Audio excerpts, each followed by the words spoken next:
दोस्तों, जब खाने के बारे में बात होती है तो स्वास्थ्य से जुड़े सवाल उठते हैं कि क्या तेल वाले भोजन खाना चाहिए या नहीं।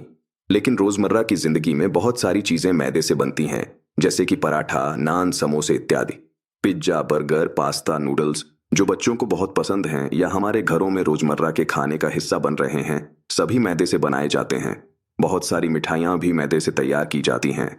हम हर दिन किसी न किसी रूप में मैदे को खाते हैं, इसलिए यह जानना जरूरी है कि इसके स्वास्थ्य पर क्या प्रभाव होते हैं और क्या मैदा स्वास्थ्य के लिए हानिकारक होता है।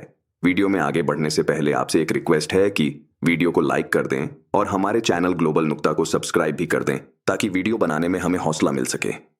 दोस्तों, पहले जानते हैं कि मैदा कैसे तैयार किया जाता है। क्या गेहूं का आटा, मैदा और सूजी सभी एक जैसे हैं? हमें मैदे से क्यों बचना चाहिए? बहुत से लोगों को यह नहीं मालूम कि मैदा कैसे तैयार किया जाता है। बहुत से लोगों को लगता है कि मैदा गेहूं को पीसकर बनाया जाता है।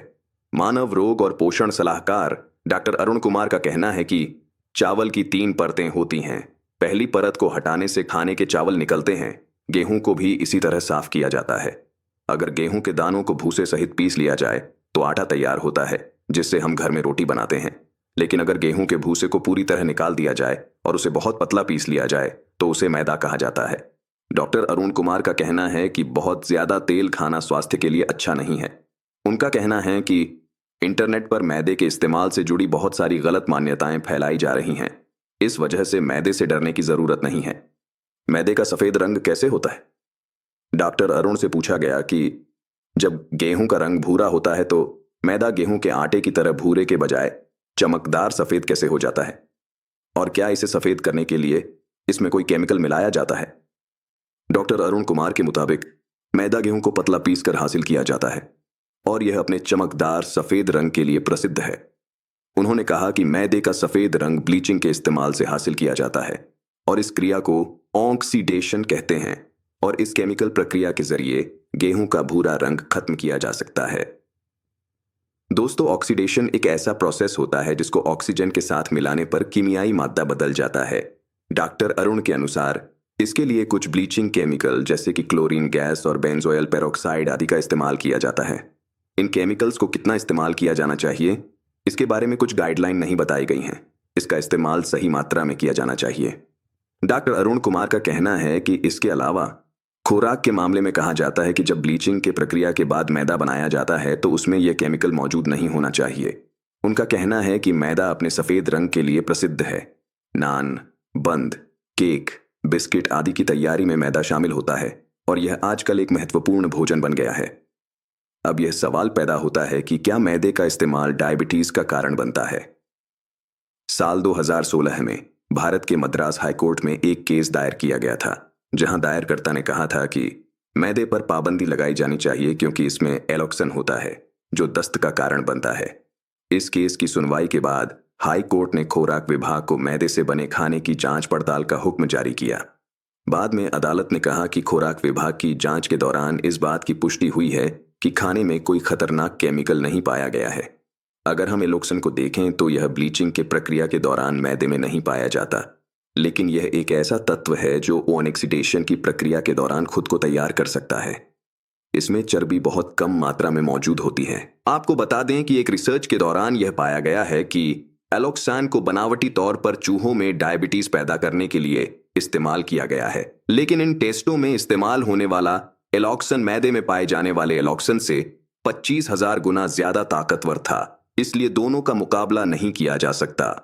अगर ऐसा है तो क्या आजकल बिस्किट और मैदे से बनी अन्य खाने वाली चीजों से डायबिटीज होने का खतरा है? डॉक्टर अरुण का कहना है कि गैर वैज्ञानिक कारणों के कारण मैदे से बनी खाने की चीजों को रिजेक्ट करने की जरूरत नहीं है। दोस्तों, अब आखिर में एक सवाल जो कि बहुत ही अहम है, वह यह कि क्या मैदा नुकसानदेह है? डॉक्टर अरुण का कहना है कि आजकल गेहूं से बनी रोटी, बिस्किट और पराठों को मैदे के पकवान को मुतबादिल के तौर पर देखा जा रहा है, लेकिन सच यह है कि बाजार में मिलने वाले गेहूं के पराठों में मैदा भी मिलाया जाता है। इसी तरह अगर हम बाजार से खा रहे हैं तो गेहूं की रोटी या गेहूं के बिस्किट सिर्फ गेहूं से ही नहीं बनाए जाते हैं, बल्कि इसमें कुछ मैदा भी जरूर डाला जाता है। चिकनाई वाले खानों में आमतौर पर चर्बी ज्यादा होती है, जैसे कि पराठों में तेल बहुत ज्यादा होता है। सफेद चने भी इसी तरह मैदे और तेल से भरे होते हैं। इस वजह से डॉक्टरों का कहना है कि मैदे से बने बिस्किट और स्नैक्स बहुत ज्यादा चीनी और तेल का इस्तेमाल करते हुए बनाए जाते हैं। जब ऐसे मद्दे खाने में शामिल किए जाते हैं जिनमें पहले से स्टार्च ज्यादा होता है तो वह शरीर के लिए नुकसानदेह होते हैं।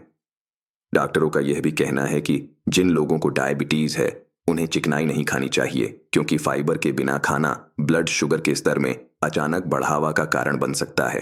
मोटे लोगों को भी चर्बी से परहेज करना चाहिए, खास तौर पर वह महिलाएं जिनका वजन ज्यादा है, उन्हें स्टार्चीय भोजन से भी परहेज करना चाहिए। वर्तमान जीवन शैली में आजकल ज्यादातर लोगों के खाने का हिस्सा चिकनाई और मैदा युक्त खाने की चीजें होती हैं, और इसके कारण लोग डायबिटीज, ब्लड प्रेशर, अग्नाशय की समस्याओं, हार्ट अटैक आदि से पीड़ित हो रहे हैं। अधिक तेल, चीनी और स्टार्च का सेवन करने से यह समस्याएं होती हैं। दोस्तों, इसी वजह से हम सबको मैदा से बनी हुई चीजें नहीं खानी चाहिए, क्योंकि सिर्फ मैदा ही नुकसान नहीं करता है, बल्कि मैदे के साथ में जो चीजें होती हैं वो मैदे के साथ मिलकर नुकसान को बढ़ा देती हैं।